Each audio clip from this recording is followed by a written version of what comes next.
तो log out actually इसकी कहानी मेनली ये है कि अगर किसी आदमी का या किसी पर्सन का फ़ोन गुम हो जाए, आज की डेट में अगर उसका फ़ोन गुम हो जाए तो उसके साथ क्या होगा। एक बहुत सिंपल वन लाइन प्लॉट है।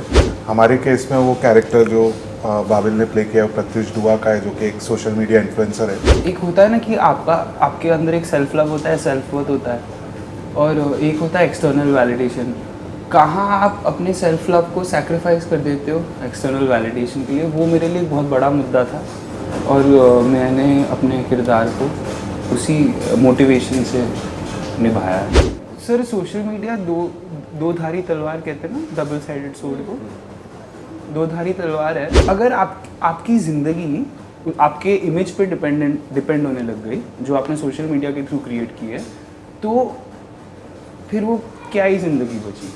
तो आप उसमें अंतर रखो अपनी ज़िंदगी और आपने जो बनाया है पेज, हैंडल, इमेज, जो भी आपका काम है, उसमें एक अंतर होना ज़रूरी है। कैसे अगर एक फ़ोन गुम जाए आज की डेट में किसी का, तो उसकी पूरी लाइफ उथल पुथल हो सकती है और किस हद तक वो जा सकती है चीज़, तो इसके बारे में तो लॉग आउट एक्चुअली इसकी कहानी मेनली ये है कि अगर किसी आदमी का या किसी पर्सन का फ़ोन गुम हो जाए, आज की डेट में अगर उसका फ़ोन गुम हो जाए तो उसके साथ क्या होगा। एक बहुत सिंपल वन लाइन प्लॉट है। हमारे केस में वो कैरेक्टर जो बाबिल ने प्ले किया है प्रत्युष दुआ का है, जो कि एक सोशल मीडिया इन्फ्लुएंसर है। सो नेचुरली किसी भी आम आदमी से ज़्यादा उसका डिपेंडेंस है उस फ़ोन पे। और कैसे अगर एक फ़ोन गुम जाए आज की डेट में किसी का, तो उसकी पूरी लाइफ उथल पुथल हो सकती है और किस हद तक वो जा सकती है चीज़, तो इसके बारे में पूरी कहानी। मेरे लिए सर, एक होता है ना कि आपके अंदर एक सेल्फ लव होता है, सेल्फ वर्थ होता है, और एक होता है एक्सटर्नल वैलिडेशन। कहाँ आप अपने सेल्फ लव को सैक्रिफाइस कर देते हो एक्सटर्नल वैलिडेशन के लिए, वो मेरे लिए बहुत बड़ा मुद्दा था। और मैंने अपने किरदार को उसी मोटिवेशन से निभाया है। मुझे नहीं लगता कि कोई एक्सटर्नल चीज़ प्रॉब्लम है, मुझे नहीं लगता फ़ोन प्रॉब्लम है, मुझे नहीं लगता सोशल मीडिया प्रॉब्लम है। मुझे लगता है हम उसे कैसे इस्तेमाल करते हैं, वो प्रॉब्लम है। तो हर आदमी एक चॉइस मेक कर सकता है कि मैं इसे ऐसे इस्तेमाल करूँगा। तो हम अगर रिस्पॉन्सिबिलिटी लेना शुरू करें तो आई फील लाइक बहुत सारी चीज़ें जो हमें प्रॉब्लम लगती हैं वो सॉल्व हो जाएंगी। ये बाकी एक्टर्स को लोग पसंद करते हैं नहीं, उस पर तो हर किसी का अलग पर्सपेक्टिव हो सकता है। एज अ फिल्म मेकर जब आप अप्रोच करते हो तो आप हमेशा ये देखते हो कि मैंने जो कैरेक्टर लिखा है उसके लिए कौन सा एक्टर फिट हो रहा है। एंड हमारा प्रोसेस हमेशा सेम ही रहता है, जैसा किसी भी और प्रोजेक्ट में हम प्रॉपर ऑडिशंस लेते हैं। हमारा एक बियॉन्ड जो एक look and feel of the character होता है, उसके अलावा हमारे लिए दो बहुत मेन क्राइटेरिया होती है कि स्किल एंड सिंसेरिटी। तो क्या जो जिस एक्टर को हम सिलेक्ट कर रहे हैं उसका स्किल इनफ है कि नहीं, एंड उससे मिल के बात करके हमें लग रहा है कि नहीं कि वो एक्साइटेड है, उसमें वो सिंसेरिटी है कि वो पूरा वक्त और पूरा सिंसेरिटी से वो काम करेगा कि नहीं। तो ये दो क्राइटेरियाज थी। एंड उस हिसाब से जब इसका बाबिल का ऑडिशन भी हमने देखा था तो हमें बहुत ज़्यादा अच्छा लगा था। मतलब इसकी ऑडिशन, मतलब इसकी actually it's hard to describe.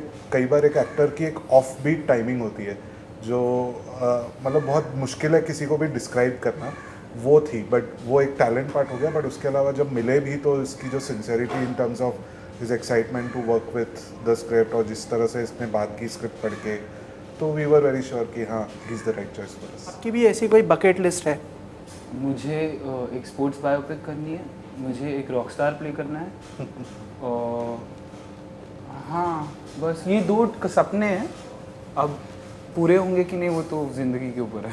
इस फिल्म ने मुझे एक चीज़ सिखाई कि जजमेंटल होने से अच्छा क्यूरियस होना है अच्छा है। इसने सिखाई कि टेड लासो ने सिखाई?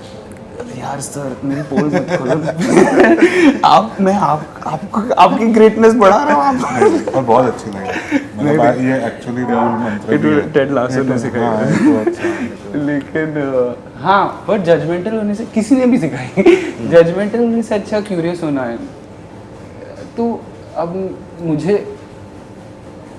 मुझे नहीं लगता इन्फ्लुएंसर्स गलत कर रहे हैं, अच्छा कर रहे हैं। मैं बिल्कुल एक्चुअली मैं तो एडमायर करता हूँ कि जितना एंग्जाइटी के थ्रू वो डील करते हैं, जितना उनकी ज़िंदगी एंगेजमेंट पे डिपेंडेंट है, वो करना बहुत मुश्किल है।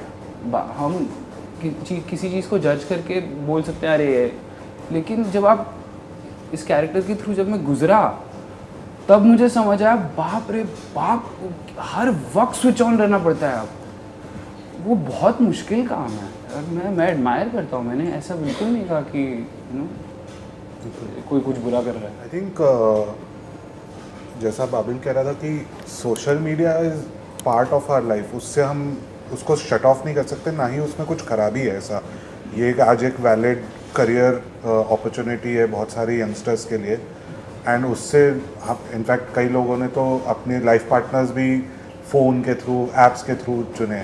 सो it's good to have relationships through this medium. पर एक चीज़ बहुत ध्यान रखनी चाहिए कि वो आपके असल ज़िंदगी के रिलेशनशिप्स के कॉस्ट पे नहीं आने चाहिए। मतलब they are way more important than any of these relationships that you find.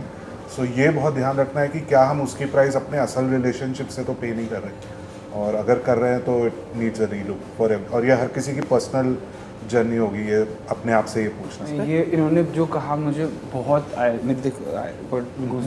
क्योंकि एक्चुअली सर आप जब इतना पब्लिक एक्सपोजर में आ जाते हो तो आपके असली रिलेशनशिप्स कौन सी हैं और कौन सी नहीं है, वो उनमें अंतर ढूंढना बहुत मुश्किल हो जाता है। तो वही है सर कि वो असली रिलेशनशिप बहुत ज़रूरी है। एंड हाँ, सर ने जो कहा एग्जैक्टली मेरे को, मैं बहुत रेजोनेट करता हूँ उस पॉइंट से। वो रिलेशन, हाँ असली रिलेशनशिप। सर सोशल मीडिया दो धारी तलवार कहते हैं ना, डबल साइडेड सोर्ड को, दो धारी तलवार है। मतलब उसमें उसका आप अगर उसे अगर आपकी ज़िंदगी आपके इमेज पे डिपेंड होने लग गई, जो आपने सोशल मीडिया के थ्रू क्रिएट की है, तो फिर वो क्या ही ज़िंदगी बची।